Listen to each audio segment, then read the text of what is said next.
If there's one thing Quentin Tarantino has never shied away from in his movies, it is his deep reverence for the history of cinema.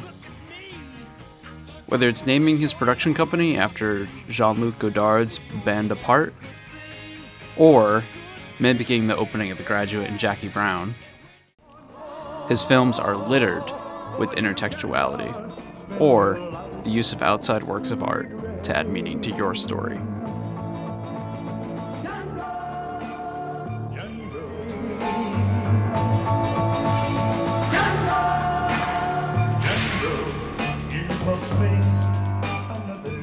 His latest film, Once Upon a Time in Hollywood, takes this to the extreme. Was it true you almost got the McQueen part in The Great Escape? Days isolation hills. Captain Hills. 20 days. Right.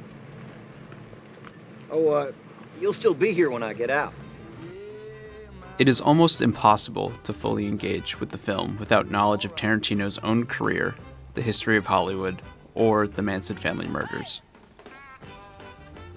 Now, the movie has traditional A and B plot structure that then slowly expands to show an A, B, C structure once Rick and Cliff split up. All three plots are seemingly aimless. Rick Dalton is a nearly washed-up actor looking for an opportunity that will take him out of the TV villain of the week role that has flushed his career down the drain. And you losing the fight? Yeah, of course. I'm the heavy. Oh, that's an old trick pulled by the networks. Now, in another couple of years, playing punching bag to every swinging dick new to the network, that's gonna have a psychological effect on how the audience perceives you. Right. So, Rick, who's gonna kick the shit out of you next week? Mannix? The man from U.N.C.L.E.? His dissatisfaction is present in every scene on the set of Lancer, and adds a little tension to his situation. Which Three Georges?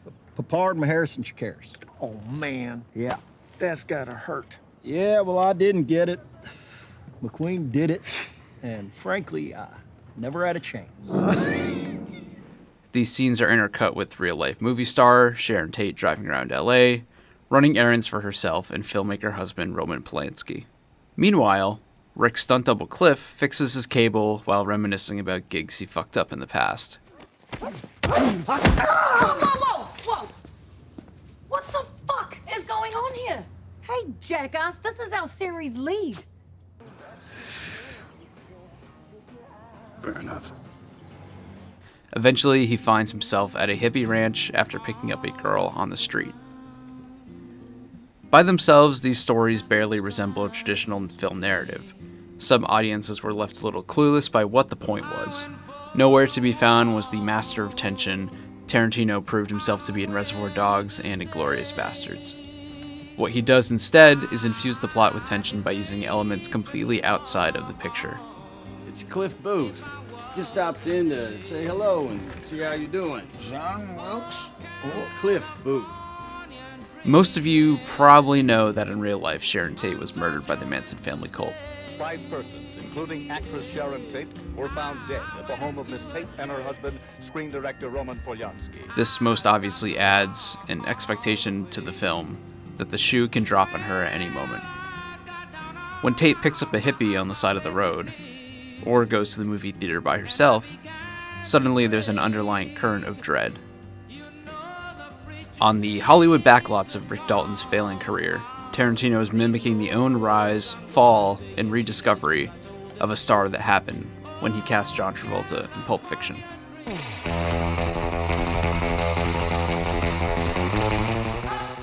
After becoming a breakout heartthrob in the 70s with Saturday Night Fever and Grease, Travolta fell into a churn of disappointing prestige projects and mediocre family comedies. Later in the 90s, Tarantino pulled off a similar trick with Jackie Brown's Pam Grier, taking a young blaxploitation film star that was on a similar trajectory as Travolta and gave her the complex and standout role she always deserved. With this in mind, Rick's time lamenting on his film career has an added layer of tragedy. The tension then comes, will Rick be able to put it all back together? Will Tarantino extend the same olive branch to his fictional character that he did to those real actors? All right, what's the matter, partner? Well, it's official, old buddy. Well, it has been. What are you talking about? What did that guy tell you? Told me the goddamn truth is what he told me. Whoa, whoa. Hey, I'm sorry about that. I'm sorry about that. here, put these on. Don't cry in front of the Mexicans. Now, what's got you so upset, man? Well, coming face to face with the failures that is your career ain't worth crying about, then I don't know what the fuck is. All right, that guy in there turned you down? He wants to help me get into Italian movies. Well, then what's the problem? I gotta do fucking Italian goddamn movies. That's a fucking problem. Throughout the movie, meta-narrative and plot is a tandem that works together to mess with the audience's expectations. Instead of the story following the real-life murder of Sharon Tate, the fictional Cliff Booth is the one to first encounter the Manson cult. His scene at the ranch is unbearably tense if you're clued into who they really are. Cliff's carefree lifestyle leads him to them, but his nonchalant attitude towards someone that we know is evil is what really makes the scene work.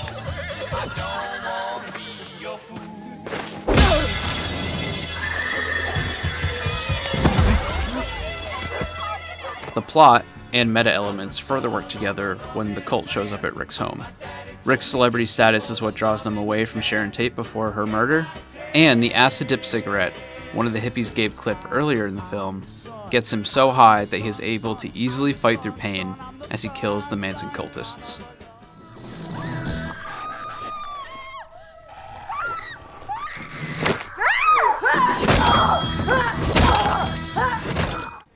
This shows up quickly again with the flamethrower that Rick was gifted on the set of a film.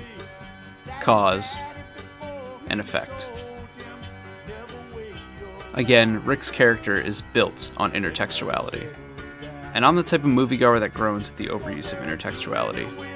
On-the-nose needle drops like the use of Sympathy for the Devil in Flight are a prime example. Also the use of Sympathy for the Devil in about 100 other movies.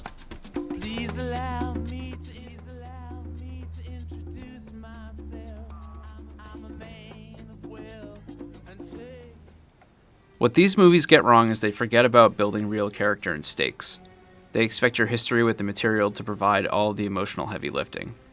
Tarantino is masterful at taking what we know from his movies, from the world, and putting it in direct conversation with his characters. These stylistic choices become essential to the characters, a part of who they are. So next time you watch a Tarantino movie, or any movie for that matter, think about all the films, TV shows, and music you've consumed. What is the director riffing on? How does your experience enrich the story? Does it add or take away tension from the plot? You just got it done. He had just as much time as all the rest of the goddamn directors, but it's what he did with that time. Baby, baby, baby,